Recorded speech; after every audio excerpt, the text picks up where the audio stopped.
To a lot of people, ambition is kind of a mystery. The dictionary says it's an eager desire for distinction, power, or fame. But what does that really mean? Well, let's start with the word eager. All by itself, eager is kind of exciting. Kids are eager for their birthday parties. They expect to be the center of attention, get lots of presents, eat too much. I guess grown-ups are eager for birthdays too. Unless, of course, they're embarrassed that the number of candles on the cake outnumber their achievements. But we can be eager to see a ball game, eager to see our kids in a dance recital, eager to see an old friend, eager to shop for a new car. Eager sounds like a lot of fun. But do you ever hear people say they are eager to live a better life, eager to have a better family, eager to make a lot of money? Probably not.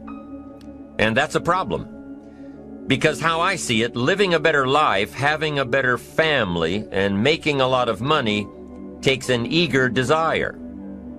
We have the remarkable ability to get exactly what we must have. But there is a difference between wishes and desires. We've all heard people say, "Oh, I wish I could just drop 5 pounds. I want to be a little lighter." And we've probably said it ourselves, especially after a big holiday dinner of turkey and homemade pie and every other thing we can possibly stuff ourselves with in one 8-hour period of time. And even though we may wish we could breathe a little easier in our clothing, we have to have the desire to exercise a little more and eat a little less. The "I wish I could lose weight" has to become, "I have the eager desire to lose weight, the bills, or take a vacation, or just to take a little pressure off of life." But before their lifestyle can change, their wish needs to become a desire. If they really desired change, they wouldn't spend their evenings just watching TV and wishing they were doing something more. The backbone of an eager desire to change is discipline. True ambition is disciplined, eager desire. It's that little part within us that says, if I want to be ready for that meeting tomorrow, I need to finish preparing for it today. If I want to make sure I can pay for my kids' college education, I need to start saving today. If I want a better life tomorrow, I need to start working on it today. Ambition is a minute-by-minute, day-by-day mentality. To have the ambition to work towards a better tomorrow, I need to start working on it today. Ambition is a minute-by-minute, day-by-day mentality. To have the ambition to work towards a better family life, a newer car, a bigger house, a financially secure future, you have to live it every moment. If living a successful life was easy, I'm sure more people would be successful. If just being ambitious was enough, I'm sure all of the broke and perplexed people in the world wouldn't be broke and perplexed.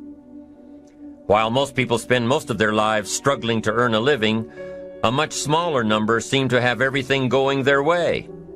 Instead of just earning a living, the smaller group is busily working at building and enjoying a fortune. Everything just seems to work out for them. And here sits the much larger group, wondering in awe on how little. Despite all the factors that affect our lives, like the kind of parents we have, the schools we attended, the part of the country we grew up in, none has as much potential power for doing good as the ability to dream.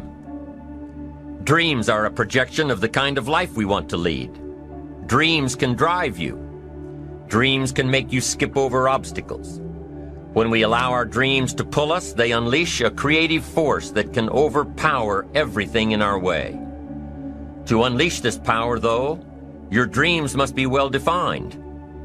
A fuzzy future has little pull power. Well-defined dreams are not fuzzy. Wishes are fuzzy. To really achieve your dreams, to really have your future plans pull you, your dreams must be vivid. If you've ever hiked a 14,000-foot peak in the Rocky Mountains, how did the settlers of this country do it? How did they get from the East Coast to the West Coast? By foot. Carrying one day's supply of food and water is hard enough. Can you imagine hauling all of your worldly goods with you? Mile after mile, day after day, month after month? These people had dreams, big ones. They had ambition. They didn't focus on the hardship of getting up the mountain. In their minds, they were already on the other side. Their bodies just hadn't gotten them there yet. Despite all of their pains and struggles, births and deaths along the way, those who made it to the other side had a single vision: to reach the land of continuous sunshine and extraordinary wealth. To start over where anything was possible, where everything was possible. Their dreams were stronger than the obstacles in their way. Everything was possible, where everything was possible.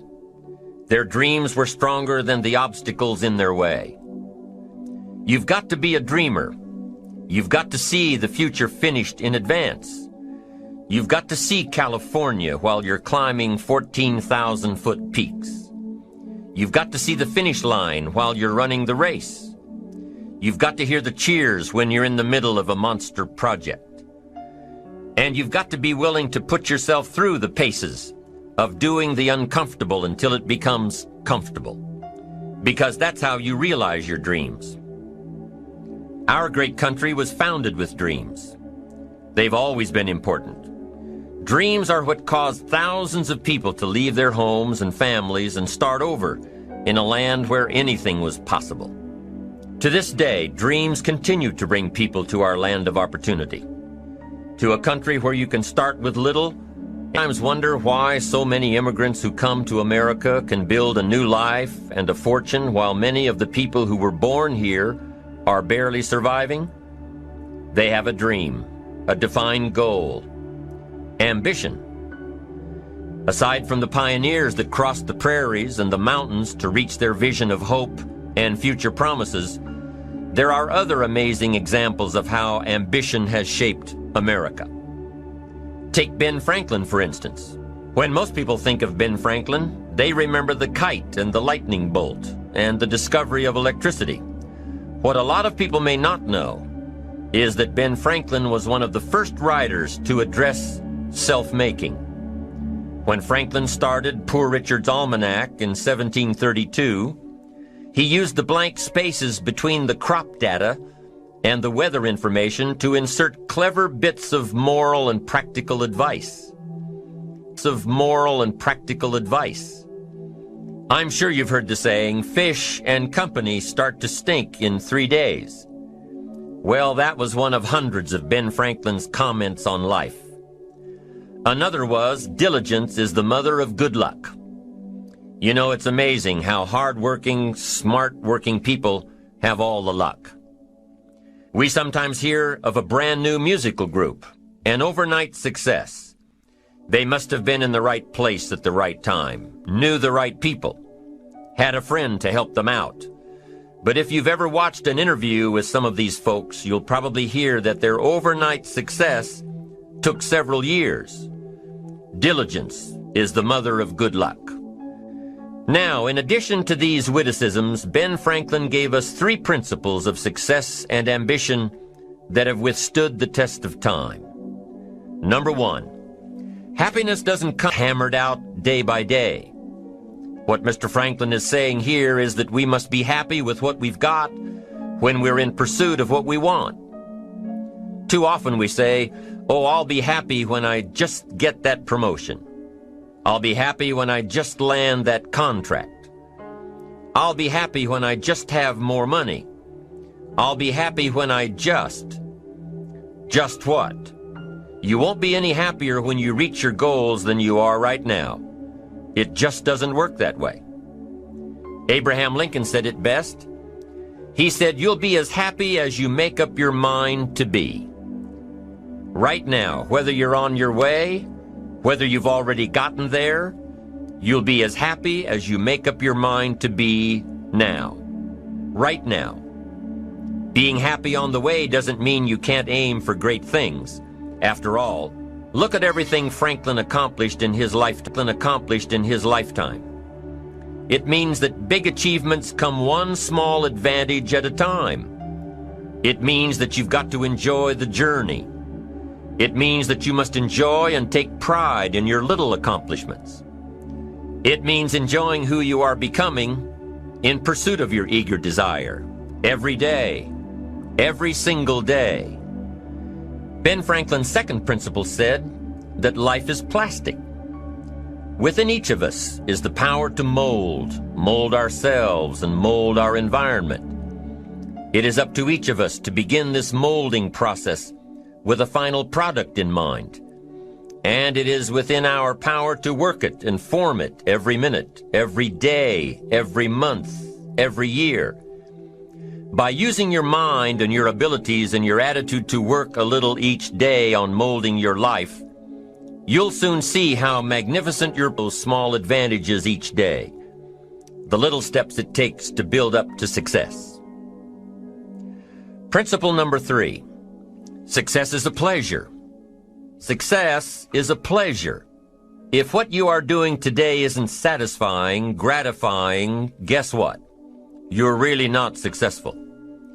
If you are not fulfilled with what you are doing today, you cannot possibly be successful. It doesn't matter how many worldly possessions you may have, how many cars, how many toys, how much money. If you're not happy with your life as it is, you cannot be successful.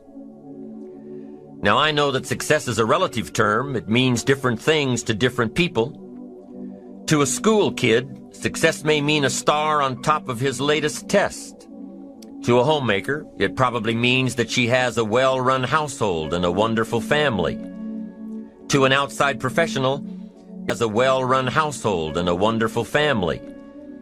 To an outside professional, it's most likely the thrill of closing a major contract, or the pride in accepting a performance bonus, or being named the top producing salesperson. But the one thing you will hear from everyone who is successful is that they are happy with who they are and what they are doing. They are happy, content, satisfied. Success is a pleasure. What have you done today that makes this day successful? Think about it and write it down. If at the end of the day you can jot down the things that have made it a good day, you will soon see patterns forming. This really is a good habit to get into. When you can see a pattern of pleasure, you'll know you're on the road to success. So take note of Mr. Franklin's 3 principles of success and have the power to mold your life, to make it whatever you want, to shape it and reshape it. And number 3, success is measured through pleasure. This is the key one. Success is measured through pleasure. You've got to be happy along the way. You've got to learn to give yourself a pat on the back. Good job, you need to tell yourself. I'm proud of me today. You've got to be happy. You've got to learn to enjoy the process. These are really common sense ideas. They're practical. And William James agreed. He's another American great, one of the most notable philosophers and psychologists in our history. And he founded a philosophy called pragmatism. To be pragmatic is to be practical. To test the validity of a concept by its practical results. To actually question something and pragmatism. To be pragmatic is to be practical. To test the validity of a concept by its practical results. To actually question something and rate its usefulness by what it can do for you. To hear a method of doing something and figuring out if it's even worth your while. One of the issues Mr. James dealt with in his lifetime was, what does it mean to be a success, a significant person?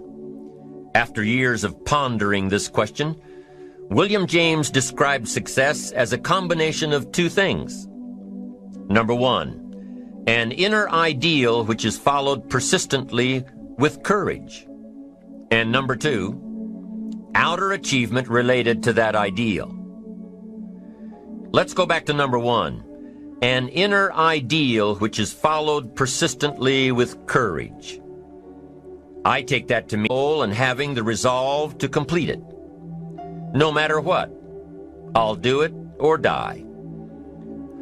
Promise yourself you'll read the books until your skills change. Go to the seminars until you get a handle on it. Do it until it makes sense. Practice it until you've got it right.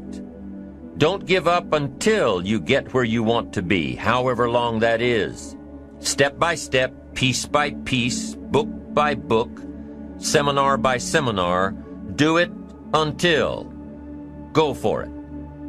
Until is a very important word. It's magic. It means that you'll never give up.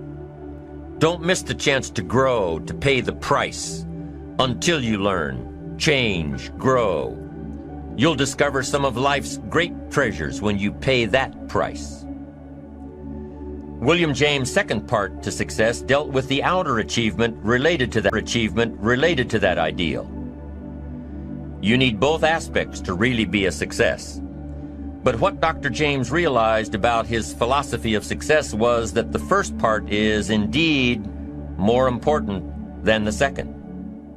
Going for it. As long as you're working toward your inner goal, your dream, then success is possible. But once you give up your inner vision, then you can never become successful. You never will become successful. Until doesn't even matter.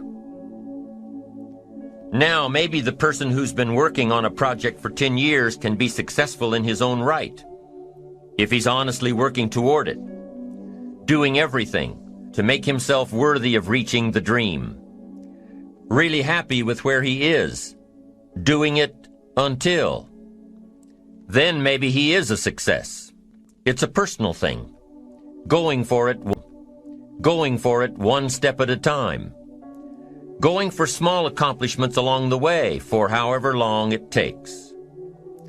So let's think about this for a moment. What outside evidence or results or proof can be seen when you accomplish your goals one step at a time?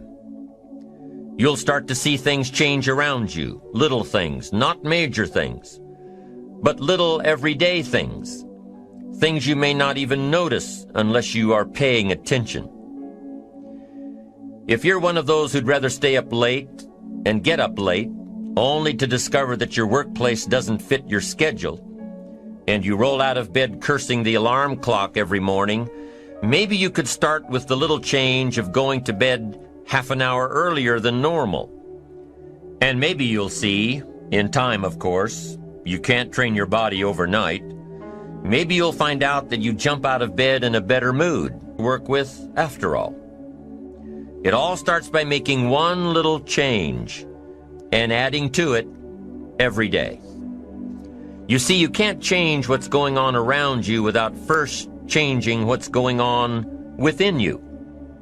Start changing how you look at mornings, and sure enough, people will start changing how they look at you. When you start changing how you think, how you act, how you treat others, how you treat yourself, when you start responding instead of reacting to life, life will start responding to you. I'm telling you that you can do it with your lifestyle. You can do it with your sales career. You can do it with your management career. You can do it with any part of your life. If you are looking for equities unmatched, don't curse the only thing you have: seed and soil, sunshine and rain, miracle and seasons. But start miracle and seasons. But start processing things like we're covering in this program, and change will take off for you. You cannot believe what can happen in such a short period of time. So you ask yourself, what small changes can I start making today? Well, you can start in your car on your way to work. If you're sitting on the highway, stop-and-go traffic, moving at about 15 miles per hour tops, look at the guy or the lady sitting next to you and give them a smile, or thumbs up, or even wave. Now, some people might think you're a little strange, but hey, you'll feel better. And tomorrow, when you get into the office, how about a big cheery hello to the people at the front desk? And everyone you see on the way to your office. And when you get home tonight, how about giving your wife or husband and kids big hugs instead of collapsing on the sofa? When you start with the little things that make others happy, improve their day, you'll find that these little things add up to big ones. So what happens when you start taking charge of your own personal happiness, your own life? Do you think that these little things will somehow make a difference in meeting your goals? You bet they will. You can't do it alone. You can't be successful by yourself. It's hard to find a rich hermit, you know. The ambitious person realizes that each of us needs all of us. You all by yourself may have finalized the company's marketing plan, or finished up the sales projections, or even wrote the mission statement for the year to come. Even if you did this all by yourself, you really had the help of all of those around you who tolerated and supported your need to be undisturbed, or provided service to you during the project, the dinner certificate, or a bouquet of flowers, or 18 holes of golf. Even a thank you note. Thank you notes are so important. After all, without your support team, you probably wouldn't be where you are today. You can't be successful by yourself. So thank them, thank those around you, and let them know just how important they are to you. Be it your office personnel, or your family, or your friends, a thank you sure goes a long way. So, is it important to do a little extra for these people as you are working your way toward your goals? I think so. I'm sure you do too. Once you've decided that you're going to set sail, go for it, and let loose on your new charted course, you don't have to worry about the winds that will most certainly blow around you, the obstacles, the negativity that will most certainly blow around you, the obstacles, the negativity that will stand in your way. You don't have to worry about what other people will say. You just have to keep your mind on your course.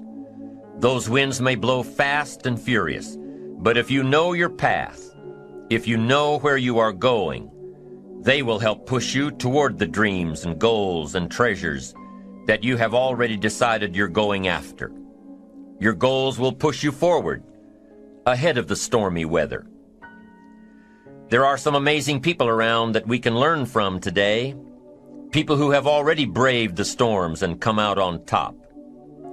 People who are still alive today. People who started with nothing and ended up with something great. Famous people, not so famous people. Maybe even people you know, but don't know their stories. People who had an early vision. One of my friends tells this story about her dad. She thinks he's cheap. She gives him a hard time every time they go to one of those all-you-can-eat places, because he eats all he can eat, until he can't move, until he needs to take something for indigestion. But she knows where he came from, his history, and understands just why he is the way he is. He eats all he can eat because he was raised in an orphanage, a place where you had to grab all you could or you'd be hungry. But the real story behind her father is that he made himself a millionaire with nothing more than a dream. He watched his own father drown when he was 4, was taken away from his mother a few years later and put into an orphanage because he was so bad. Raised by other people, strangers. After growing up in foster homes, he decided to go out on his own. He barely finished high school, but he found a job as a vacuum cleaner salesman. He did well, really well. But the woman he loved didn't want to marry a vacuum cleaner salesman, and he really didn't want to be one. So he went to college, went on to medical school, prospered, really prospered, led a tremendously successful life as a radiologist, and is now retired, goes fishing, rides his Harley. Stories of success are all around us, everywhere. Take the time to talk to these people or read their stories. You might learn something. You might find out that they have already traveled the path you are now on. You know, when most of us think of Jesse Jackson, we think of the political Jesse Jackson. You know, when most of us think of Jesse Jackson, we think of the political Jesse Jackson. But what most of us don't realize is that before Jesse Jackson went to the streets to gain votes, he went to the ghettos with a message for inner city youth. During his rallies, he would have the street kids repeat after him, "I am somebody." Jesse Jackson's message to these kids was that ambition is a moral imperative. To be a good person, you have to have ambition. You have to try to do something good with your life. You have to try to get out of where you are today or make where you are a better place tomorrow. You have to, or anything else is a waste. Mr. Jackson knew that his contribution to life began with America's youth, where he could make a difference before bad attitudes and bad habits took over. Apply to you. When you get up tomorrow morning and are standing in front of the mirror getting ready for the day, remind yourself that you are somebody, that you are important, and that you can make the changes that will move you closer to your ideal future. Listening to the words of people like Jesse Jackson are of total importance, because motivation, lasting motivation, is backed with education. Many of these people have written books on their journeys. These books tell the stories and give the secrets that we can all learn from.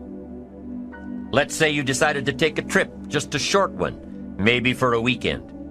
Let's say you want to go away to a place you've never been before. Wouldn't you want to find someone who had been there? Ask them a few questions? What's the best way to get there? The safest route? The quickest route? What do I need to bring to be totally prepared? You want to find someone who had been there? Ask them a few questions? What's the best way to get there? The safest route? The quickest route? What do I need to bring to be totally prepared? What fun things should I look for on the way? What dangers do I need to avoid? By talking with someone who has already been there, it'll make your trip that much more enjoyable. It's the same thing with life. By listening to those who are farther along in the journey you are interested in taking, and learning from their successes and failures, you just might pick up something that will make your journey that much better. Listening to the stories of others can be motivating, captivating. They can provide that extra push you've been looking for. They can demonstrate what the power of ambition is truly all about. They've been there. Their knowledge is valuable.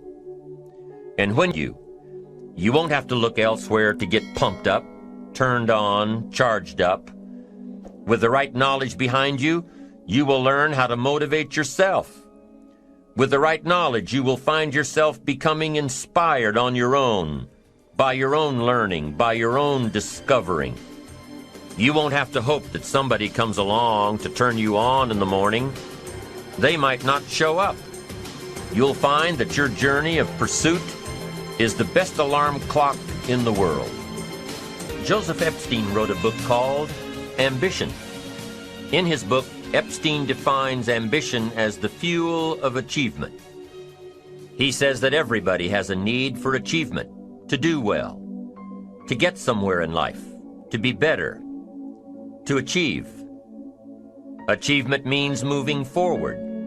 And in order to move forward, you must be motivated, inspired, ambitious to achieve. Achievement means moving forward. And in order to move forward, you must be motivated, inspired, ambitious. You must have dreams and goals that create ambition. Good ambition, positive ambition. Now, ambition does not mean being greedy. It does not mean being selfish. It does not mean getting ahead at the expense of others. Ambition is not greed. Ambition is not avarice, an all-consuming desire for wealth. Ambition is not hoping you can win at the expense of others. Do you suppose Judas was ambitious? He ended up with 30 pieces of silver, a fortune in those days. Was Judas successful because he had all that money? No, Judas sold out. Was Judas happy when it was all over with? No. When it was all over with? No. The money didn't make him happy. What he did to get the money certainly didn't make him happy. What Judas became in the pursuit of his fortune caused him to end his own life. What drove him was not ambition. Ambition is not greed. Ambition is an eager desire to achieve, an eager desire to get ahead in life, to do more for your family, to prosper in health, wealth, and relationships. Now, desire does not always translate into ambition. Desire is what you want for yourself. A bigger house, a better car, a fatter bank account, a better life. I desire to have these things. Ambition is how you get there. Desire is sometimes healthy. Desire is sometimes unhealthy. Desire might be one and maybe the second one. But in your desire to tear them all down, sooner or later, some guy is going to be standing out in front of his building saying, "I'm on to you. Get out of here." And pretty soon you're no longer known as a builder. You're known as a destroyer. Now, the second way to have the tallest building in town is to see it, dream it, and plan it, and put your team on it, work on it. Go through all of the steps to get there. Do it right. Have the ambition to be the owner of the tallest building in town, and go through all of the right steps to get there. If you really want it, and have the skills to do it, and the patience to weather all of the storms, your ambition will lead you there. Having the ambition to do what it takes to get you where you want to go is good. Ambition is creative and constructive. Storms, your ambition will lead you there. Having the ambition to do what it takes to get you where you want to go is good. Ambition is creative and constructive. Ambition is an expression. It's something inside of you you want to express in a positive way. I'm sure you have dreams of accomplishing great things. Are you ambitious enough to realize these dreams? Are your dreams strong enough to pull you toward your future? Are they vivid enough to see the end result now? Are they worthy of doing until you get there? What are your reasons for creating these dreams? Reasons vary from person to person. I bet if you did a little soul searching, you could come up with a fairly strong list. The list of reasons. Why is it so important to achieve these dreams? What are you trying to express? These reasons for accomplishing great things are different for everybody. There are personal reasons, sometimes uniquely personal reasons. Some people do well for the recognition. Some people do well because of the way it makes them feel. They love the feeling of being a winner, and that is one of the best reasons. Once in a while I hear someone say, "If I had $1 million, I'd never work another day in my life." Hey, that's probably why the good Lord sees to it that he doesn't get his million, because he would just quit. Family is another reason, a motivator for doing well. Some people do extremely well because of other people, and that's a powerful reason. Sometimes we will do something for someone else that we would not do for ourselves. I know a lady who was getting back on track from financial disaster. Although her goal was to financially surpass where she was before her economic fall, her main reason to work all of those extra hours was to give her little girl the best possible education. As you can well imagine, wanting to do something for someone else led her to all sorts of other accomplishments as well. How fortunate are the people who find themselves greatly affected by someone else? It's powerful. What has you getting up early, hitting it hard all day, and staying up late? What has you inspired? What are your reasons for doing well? What's at the core of your quest? What is the power behind your ambition? Think about it. Jot it down. Do some soul searching. Define your reasons so they will work better for you. Behind your ambition. Think about it. Jot it down. Do some soul searching. Define your reasons so they will work better for you. So now we have determined that it's in your best self-interest to be ambitious. Self-interest, self-preservation. As human beings, we can't help but be interested in our own self-preservation. We can't help but be self-interested. It's one of the strongest urges we have. Interested in our preservation, interested in our development, interested in our success. There's certainly nothing wrong with self-interest, but here's the clue. Self-interest must be enlightened as to what truly serves us best. When I found out that self-interest was okay, that was a big relief to me. Now, we're not talking about selfish. We're talking interest. Self-interest needs to be educated, enlightened. Self-interest is willing to be benefited by service to others, not at the expense of others. Self-interest at the expense of others starts to be greed, evil, hoping you go up as someone goes down, hoping to attain while someone else loses. I win, you lose. We call that the beginnings of evil, the dark side of our nature, wishing to benefit at the expense of others. Enlightened self-interest wishes to benefit at the service of others. A friend of mine tells this little story about a person she hears from about every 3 months or so. This guy calls to solicit money for food baskets for homeless families. She's happy to give her money to them.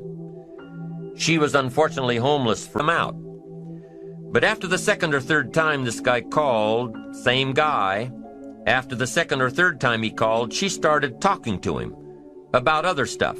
Turns out this guy is broke, living in a hotel, looking for any construction job he can find. Any job at all. But what's unique about this guy is that he donates 2 or 3 hours a night, every night, to call people and get money to feed the homeless. Every night, from his hotel room. Now, most people would say this guy should use those hours every night to work a second job or a third job. But while he's way down on the ladder of success, he feels it's important to help those less fortunate than he is. He has a roof over his head. He makes enough to feed himself. And my friend says that every time she talks to this guy, every 2 or 3 months, he has a roof over his head. He makes enough to feed himself. And my friend says that every time she talks to this guy, every 2 or 3 months, he's doing better. He's digging himself out of debt. He's starting to save money. He thinks he'll be able to move into an apartment in another month or 2. Now, recently an interesting thing happened. My friend was talking with an associate of hers. She's single, lives in a big house, needs to find a handyman to help her out on a regular basis. Someone who can build an addition onto her house. So my friend told her about this guy. The only reason this guy ended up being hired was that my friend's associate was touched by his dedication to service, while he, himself, was down and out. Service. Success at the service of others. Now this guy's in a place of his own, and guess what he does every night? He's still making phone calls to get money to feed the homeless. What great character this man has. Enlightened self-interest leads to wealth. Self-preservation leads to poverty. Somebody says, well, I can't be concerned about other people. I have to pay attention to myself. Well, then you'll always have to. Somebody says I can't be concerned about other people's bills. I've got enough worries trying to pay my own. well then you'll have to worry about them for the rest of your life. The best way to get that monkey off your back is to turn your attention around. Once I understood some of this stuff, I'm telling you, it revolutionized my whole life. Now, self-interest is okay, yes, but here's what self-interest must be found. Once I understood some of this stuff, I'm telling you, it revolutionized my whole life. Now, self-interest is okay, yes, but here's what self-interest must be if you truly want to be happy. It must be enlightened. It says don't keep your attention on yourself if you want your life to work out well. Turn your attention to others. In your own self-interest, be enlightened. Truly act in your own self-interest by making an investment in service to others. Next, if you wish to receive, now there's nothing wrong with wishing to receive, it's part of self-interest. But here's the enlightened part. If you wish to receive, you must give. Some people say, if you give, it's gone. No, no. Not if you're educated. If you're stupid, return. Get back what you put out? No. We expect it to return multiplied. Bigger. Greater. Better. My father taught me way back, son, always do more than what you get paid for. Now, some individuals might argue with that. They'd say, no, you're going to mess up the whole program. I know they're wrong. In my own self-interest, I did what my father taught me, to always do more than I got paid for. Why? To make an investment in my future. Do more than you get paid for to make an investment in your future, and it's paid off for me. If you're wanting that big promotion, are you going to go up to your boss and say, just give it to me? I'll work harder if you just give me that promotion. No, it doesn't work that way. You've got to do more in your... I'll work harder if you just give me that promotion. No, it doesn't work that way. You've got to do more in your current position so that you get noticed, so you stand out from everybody else. So the boss says, hey, we've got this position opening up, and I think we should give it to Nancy. She does so much more than we expect. Just imagine what she'll do if we give her this promotion. You've got to do more than you're paid for. You've got to. It's an investment in your future. It's one thing to make a sale. I'm telling you, if you make a sale, you'll make a living. If you go beyond making the sale and serve people by keeping in touch, calling them before they call you, writing a thank you note, sales will lead to multiple sales. You can make a fortune if the customer is well taken care of. People who are well taken care of will open doors you can't get through by yourself. All of us have found ways to make a living. What got interesting for me early on was to figure out ways to make a fortune. You'd say, well, Mr. Rohn, how would I deserve to make a fortune? It's easy. Render fortunes of service. People will do things you cannot believe for people who give them good service. Here's one of the greatest gifts you can give anybody, the gift of attention. In return, they will do extraordinary things for your career, take you by the hand, and lead you to more people than you could meet by yourself. Always do more than you get paid for. Next, in enlightened self-interest, life responds to deserve, not need.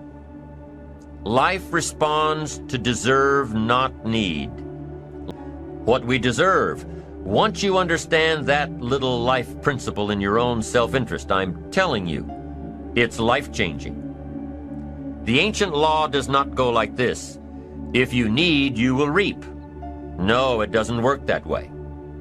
A lot of people out there are hoping it works that way, but no, it doesn't. The ancient law goes like this. If you plant, you will reap. If you sow, you will reap. Somebody says, well, I really need to reap. well, then you really need to plant in your own self-interest.